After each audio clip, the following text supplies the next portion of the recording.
আচ্ছা আমার চাওয়ার কিছু নাই। স্যার, কিন্তু একটা কোয়েশ্চেন ধরেন আপনি যে বিপ্লবের কথা বললেন, ধরেন ২৪ বিপ্লবের যারা নেতৃত্ব দিয়েছে তারাও আমার এখানে কথা বলেছেন। আপনার লাইভে এই মুহূর্তে ৪.৫ লাখ মানুষ দেখছে।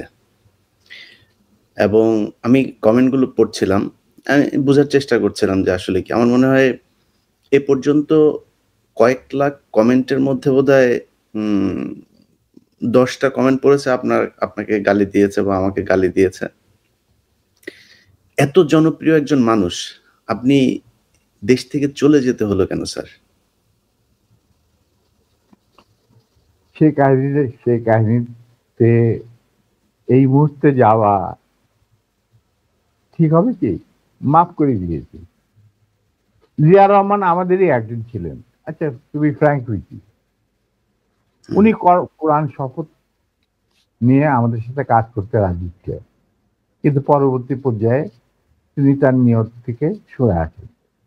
তার জন্য তো আমরা দায়ী নয়, উনি দায়ী।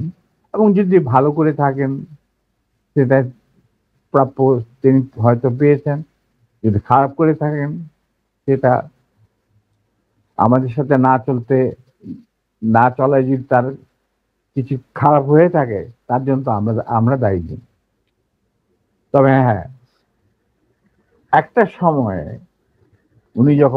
আমি যখন চীনে ছিলাম রাষ্ট্রদূত, তিনি আমার বাবা কিন্তু জিয়া রহমানের ক্যাবিনেটের সিনিয়র মিনিস্টার পদে নিযুক্ত ছিলেন। কারণ আমার বাবা মনে করতেন যে আমরা আর জিয়া রহমান সব এক, কিন্তু উনি ভেতরে খবর জানতেন না। জিয়া রহমান যখন দেখলো যে তিনি সেনা পরিষদের প্রায় ৪,০০০ লোককে মেরে ফেলেছেন তার ক্ষমতাকে কুক্ষিগত করার জন্য, আমরা তারপরে যখন তিনি দেখলেন যে তার অবস্থা খুব খারাপ, ভেতরের খবরটা সাধারণ জনগণ দেখে না, সাধারণ জনগণ দেখতে জিয়া রহমান সানগ্লাস, রেবন, গঞ্জি, কাঁধে কোদাল বসে আছেন, এই সমস্ত। কিন্তু ভেতরে যে কি হচ্ছিল আসল ক্ষমতা কেন্দ্রে, সেই সম্পর্কে সাধারণ জনগণ জানারও কোনো স্কোপ ছিল না, তারা জানতেন না।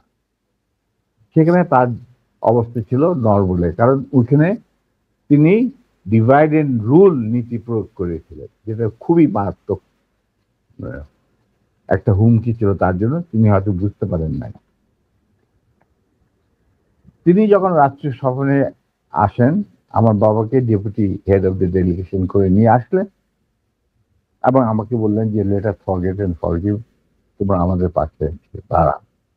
আমরা বললাম স্যার, এটা আপনার পক্ষে, আপনার বললেন আমি কৃতার্থ, কিন্তু আমার মনে হয় আমাদের পক্ষে সেটা সম্ভব। কারণ এর জন্য সম্ভব না, আপনি আমাদের সহকর্মীদের রক্তে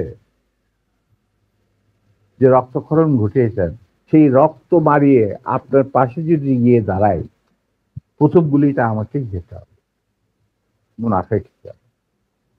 আমি আপনাকে বাঁচাবো, বা আমরাই বা আপনাকে বাঁচাবো, সে রাস্তা তো আপনি বন্ধ করে দিয়েছেন স্যার। এটা কত সালে স্যার? এটা যে জিয়া রহমান কোন সালে গিয়েছিল, মনে হয় ৮১। 76 না 77, সামথিং লাইক দ্যাট।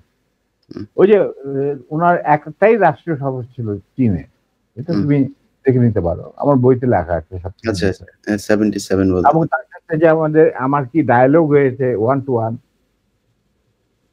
যেটা মধ্যে আর কেউ উপস্থিত ছিল না, পাশের ঘরে অবশ্য বেগম সাহেবা ছিলেন। আচ্ছা স্যার, আরেকটা জিনিস পরিষ্কার হই স্যার, আপনি কি একটা বলছিলেন যে কোরআন শপথ করা হয়েছিল, মানে কি হয়েছিল? আমি বলি, শোনো, এই যে সেনা পরিষদ, আমরা যখন ভারতে যুদ্ধ করছিলাম, যখন আমরা বুঝতে পারলাম ভারতের গেম প্ল্যানটা, তাদের একটা সুদূর প্রসারী চক্রান্তমূলক একটা পরিকল্পনা রয়েছে, বাংলাদেশকে প্রথমে ক্লায়েন্ট স্টেট, তারপরে অঙ্গভূত করা, সিকিমের মতো। আর সেখানে লেন্দুদ্দোজি ছিলেন আমাদের মুজিবুর রহমানকে বানানো হলো তাজউদ্দিন আর পরে মুজিবুর রহমানকে বানানো হলো সেই লেন্দুদ্দুল। এটা যখন আমরা বুঝতে পারলাম তখন সমমনা কমান্ডার যারা পলিটিক্যালি কনসিয়াস ছিল ছাত্র জীবনে ধরো বা পরবর্তী জীবনে, তখন আমরা বললাম যে আরে আমাদের তো আসল যে যুদ্ধ সেটা তো হবে স্বাধীনতার পর। ভারতের আগ্রাসী মনোভাব নিয়ে যখন বাংলাদেশকে গিলে খেতে চাবে সেইটার বিরুদ্ধে আমাদেরকে লড়তে হবে, তার জন্য আমাদের প্রস্তুত থাকতে হবে, প্রস্তুতি এখনই গ্রহণ করতে হবে। তখন আমরা ওই মুক্তিযুদ্ধের আড়ালে আমরা সেনা পরিষদের বীজ বপন করি। তো তোমার মনে থাকার কথা, যদিও Zia Rahman declaration of independence দিয়েছিল, প্রথমে তিনি নিজেকেই অস্থায়ী সরকারের প্রধান হিসাবে দাবি করেছিল, মানে ভাষণে বলেছিলেন। পরে ইন্ডিয়ার চাপে উনি থেকে বদলিয়ে যে মুজিবুর রহমানের ইনস্ট্রাকশনে আমি এই ঘোষণা দিলাম স্বাধীনতা। এরপরেও কিন্তু তার প্রতি ইন্ডিয়ান সরকার বা আওয়ামী লীগ সরকার কখনোই আস্থা রাখতে পারে নাই।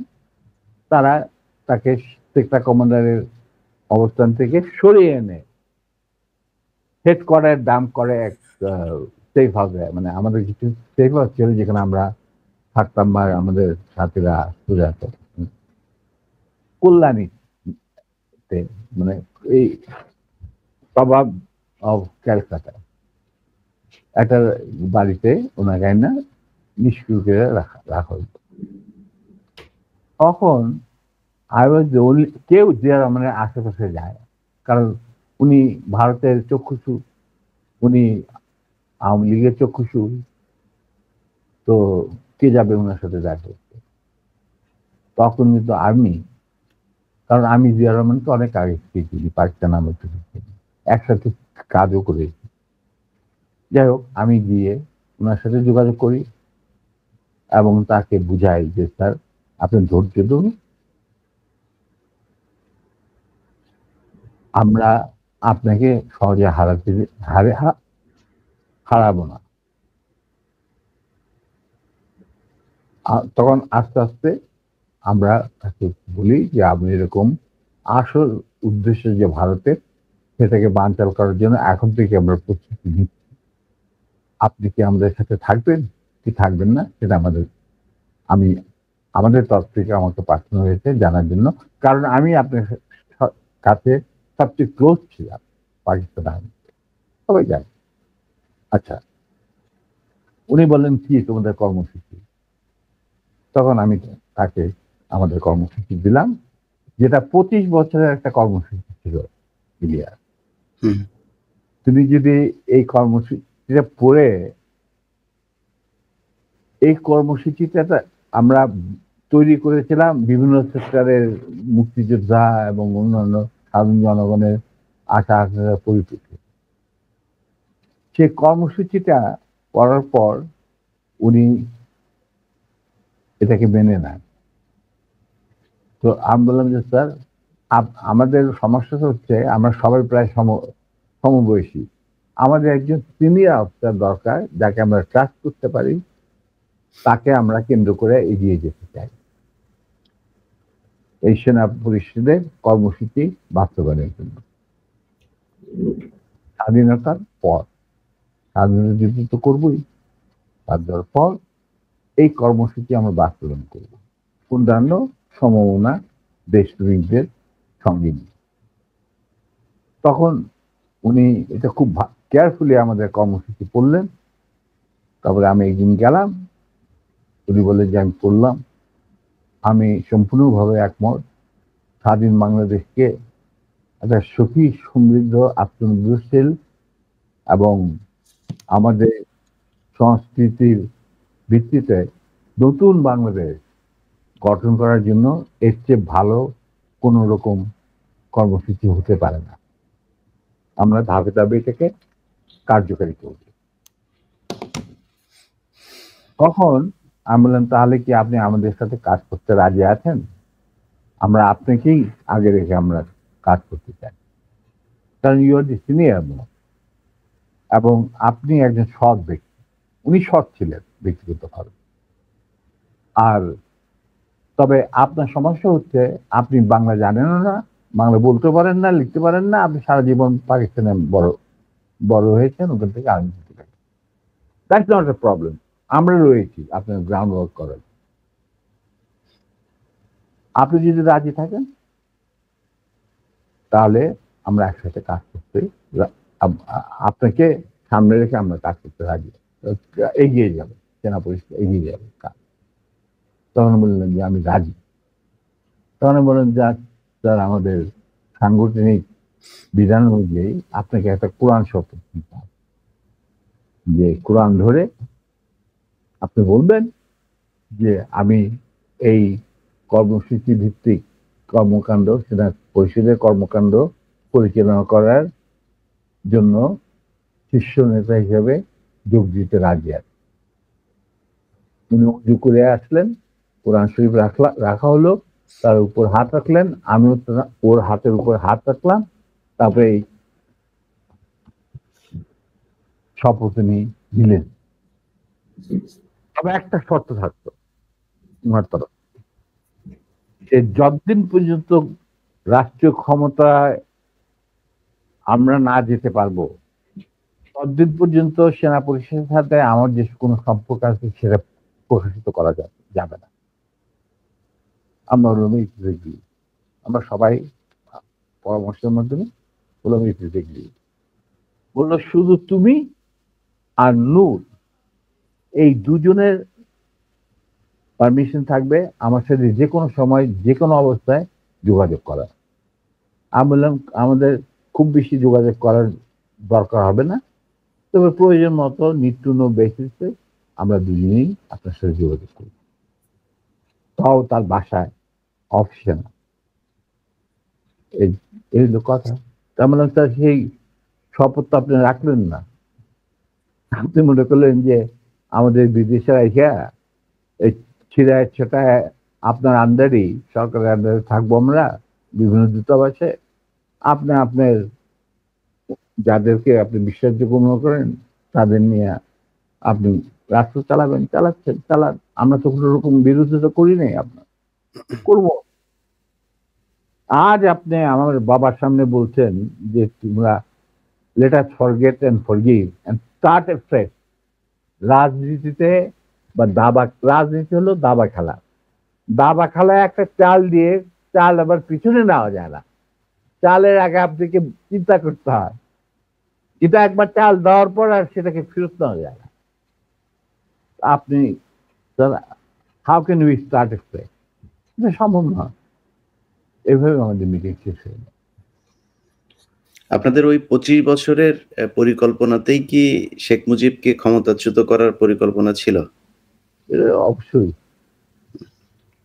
শেখ মুজিব কি? Sheikh Mujib was a major player to implement the Indian design over Bangladesh. Right, জি স্যার। কিভাবে তুমি দেশে মানে জাতীয়তাবাদী ভিত্তিতে নিজের সংস্কৃতি, নিজেদের ঐতিহ্য ভিত্তিতে, নিজেদের ধর্মীয় চেতনার ভিত্তিতে তুমি বাংলাদেশ বানাবে কিভাবে? How it is possible? এটা তো, এই প্রশ্নটা তো আমার মনে হয় তোমার করাই উচিত ছিল না। এটা করার উচিত ছিল না কেন? এটা করলাম আপনার মুখ থেকে শোনানোর জন্য। এটা শুনলে হয়তো অনেকেই মনে করতে পারে যে আওয়ামী লীগ হয়তো এটা নিয়ে কথা বলবে যে জিয়াউর রহমানও তাহলে তাকে ক্ষমতাচ্যুত। আমি কিন্তু এখানে হত্যা করার কথা বলি, আমি বলেছি ক্ষমতাচ্যুত করার কথা জানতেন। He was a casualty. Right. He was a casualty in a conflict. It's a crossfire. Right. তো এখন এই জায়গাতে শেখ মুজিবকে করার পরে আমি ব্যক্তিগতভাবে জিয়াউর রহমানের প্রতি আমার সম্মান একটু কমে নাই, কারণ ওইটা ছিল মেন কালপিট, এই শেখ মুজিব। সো তাকে তো সরাইতেই হবে এনি হাউ।